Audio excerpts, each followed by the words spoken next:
Assalamualaikum warahmatullahi wabarakatuh. Saya Nurul Wahidah Harahap dari Universitas Negeri Medan. Pada kesempatan kali ini, saya akan menjelaskan materi terkait mata kuliah Pancasila pada bab kelima, yaitu Pancasila sebagai sistem filsafat. Yang pertama kita bahas adalah pengertian Pancasila sistem filsafat, di mana filsafat sendiri berasal dari bahasa Yunani, yaitu filosofia, tersusun dari dua kata, yaitu philos dan philia, di mana philos berarti cinta, dan philia berarti persahabatan atau tertarik pada. Sophos sendiri berarti kebijaksanaan, pengetahuan, keterampilan, pengalaman praktis, dan inteligensi. Tujuan filsafat adalah mencari hakikat dari suatu objek atau gejala secara mendalam.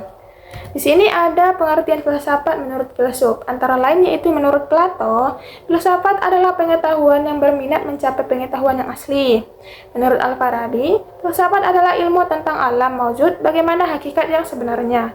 Sedangkan menurut René Descartes, filsafat adalah kumpulan segala pengetahuan di mana Tuhan, alam, dan manusia menjadi pokok penyelidikan. Dalam filsafat, itu harus refleksi, radikal, dan integral. Refleksi berarti manusia menangkap objeknya secara internasional dan sebagai hasil dari proses. Radikal adalah berasal dari kata radix yang berarti akar. Jadi, filsafat itu radikal berarti filsafat harus mencari pengetahuan sedalam-dalamnya. Filsafat itu integral berarti mempunyai kecenderungan untuk memperoleh pengetahuan untuk sebagai suatu keseluruhan. Selanjutnya kita masuk pada pembahasan filsafat sebagai proses dan hasil. Salah satu hasil dari kegiatan berpikir manusia ialah apa yang dinamakan filsafat.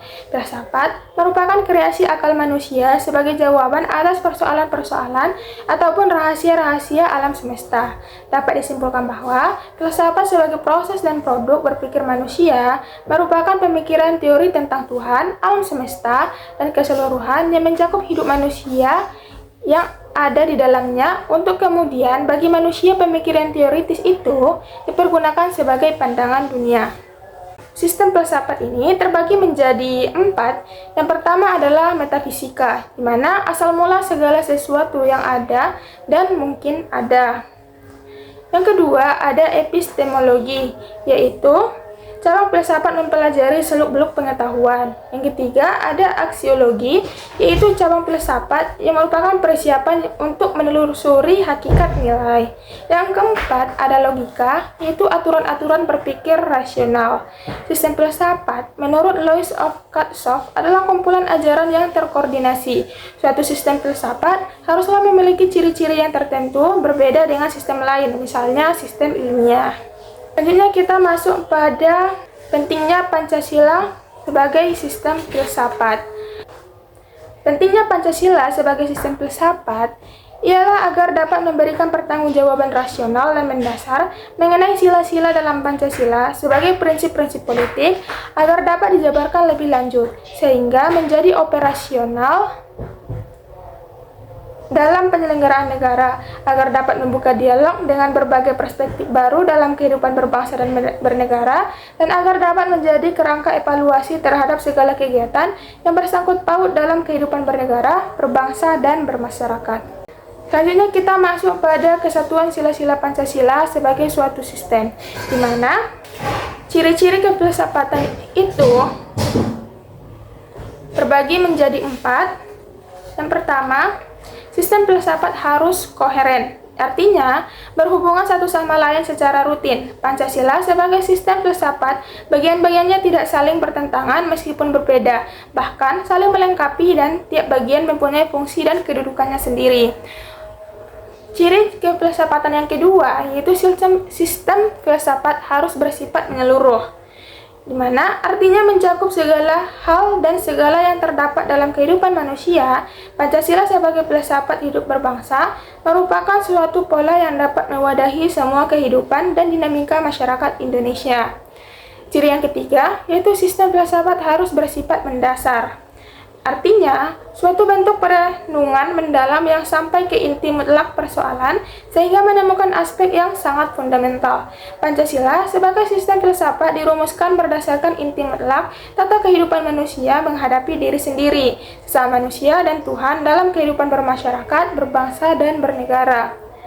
Ciri yang keempat atau yang terakhir adalah sistem filsafat bersifat spekulatif, yang artinya buah pikir hasil perenungan sebagai praanggapan sebagai titik awal yang kemudian menjadi pola dasar berdasarkan penalaran logis serta pangkal tolak pemikiran tentang sesuatu.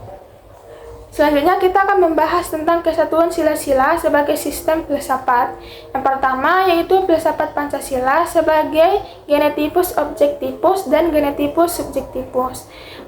Pancasila sebagai genetipus objektivus artinya adalah nilai-nilai Pancasila dijadikan sebagai objek yang dicari landasan filosofisnya berdasarkan sistem-sistem dan cabang-cabang filsafat yang berkembang di Barat.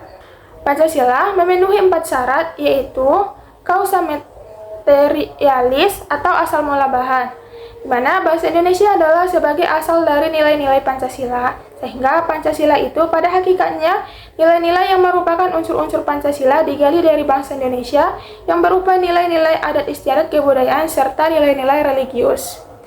Yang kedua yaitu causa formalis atau asal mula bentuk. Hal ini dimaksudkan bagaimana asal mula bentuk dan bagaimana bentuk Pancasila itu dirumuskan sebagaimana termuat dalam pembukaan Undang-Undang Dasar 1945.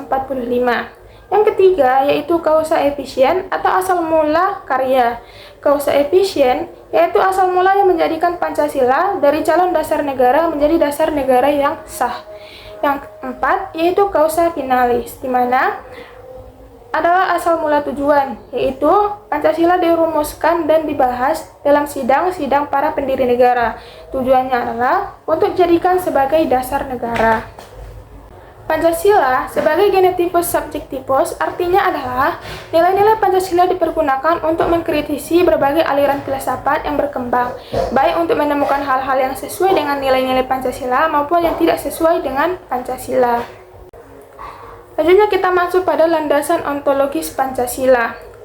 Istilah ontologi berasal dari bahasa Yunani yaitu onta, yang berarti sesuatu yang bersungguh-sungguh ada, kenyataan yang sesungguhnya, dan logos berarti teori atau ilmu.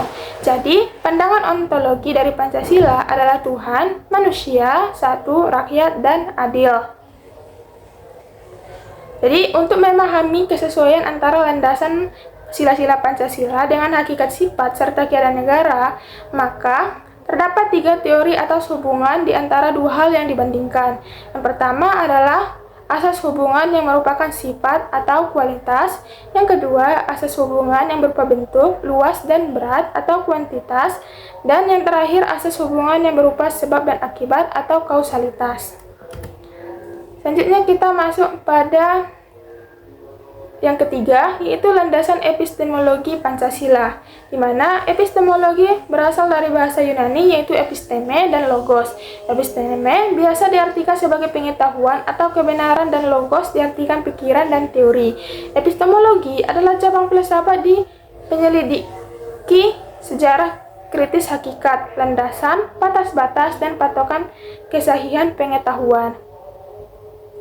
Yang keempat adalah landasan aksiologis Pancasila, di mana landasan aksiologis Pancasila merujuk pada nilai-nilai dasar, yaitu yang terdapat di dalam pembukaan Undang-Undang Dasar 1945, ditekan nilai dasar itu harus menghayati nilai instrumental yang terdapat dalam peraturan perundang-undangan, berupa Undang-Undang Dasar 1945, TAP MPR, Undang-Undang, Peraturan Pemerintah Pengganti Undang-Undang, Peraturan Pemerintah, Keputusan Presiden, dan Peraturan Daerah.